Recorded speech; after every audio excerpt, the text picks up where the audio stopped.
This video is about my friend Rapid Roy's RD350 that he bought.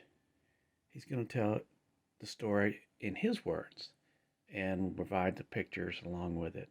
I hope you enjoy it, and it's a really cool bike, and we don't see these kind of bikes around anymore, especially in this good a shape.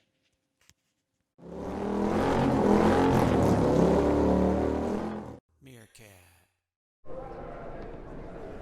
So Roy, how long have you had this bike? Since October of 14. And how long did it take you to get it to where it is right now? Maybe 3 months.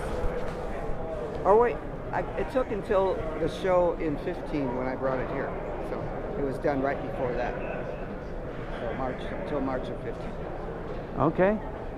And what did you get this one for? I had one back when I graduated high school. A brand new one that I paid about $975, no, maybe $1,200 for. So I looked for about 8 years to find a good one. I found a good one. You certainly did. So what do you think your chances are here today? I didn't even think about that after you beat me in 15. So. How many miles on this, Roy? 1,741. It's original, unrestored.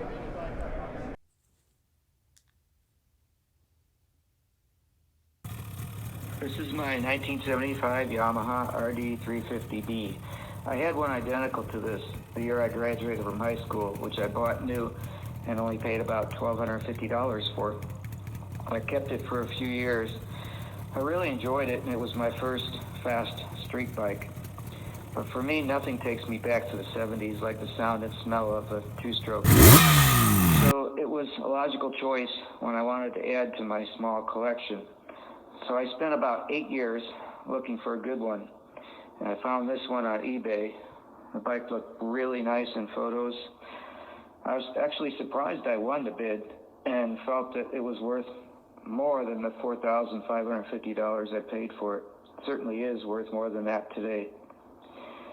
I had it shipped from Minnesota to Idaho, and I first saw it on my birthday, October 30 of 2014. It was actually better than I expected. An unrestored original paint, not thrashed or modified, and it only had 1,649 miles on it. Still, I had to make it better. I dismantled much of it for inspection, maintenance, and detailing, which I'm OCD good at.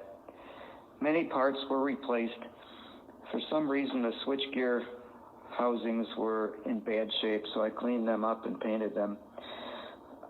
I replaced the like-new front brake pads. I rebuilt the master cylinder and the caliper, and remembered that a disc brake was cutting-edge technology back then, as was the reed valve 7-port two-stroke with oil injection.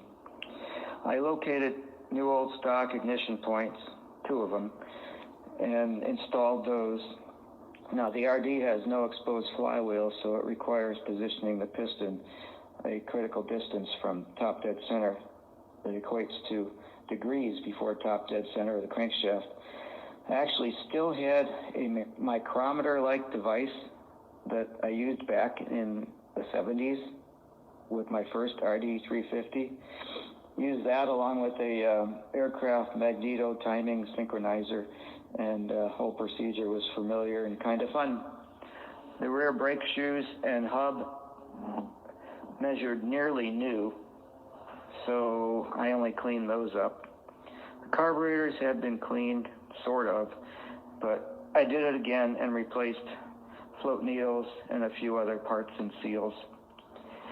I shimmed the oil pump for correct stroke and did the cable adjustments.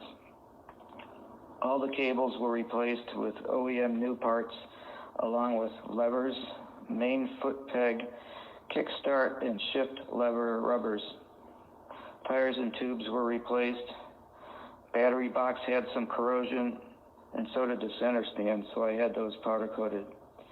The fuel tank had very minor rust, so I was able to use a rust remover product, and I didn't have to coat it. I don't like coated tanks.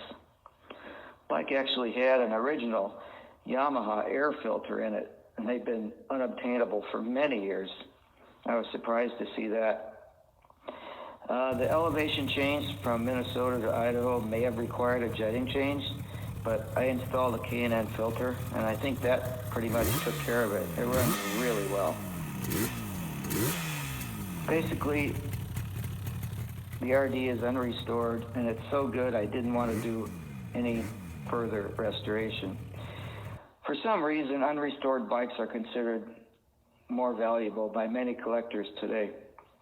Although I feel if it's correctly restored with original parts, it's basically the same, and it could detail even better.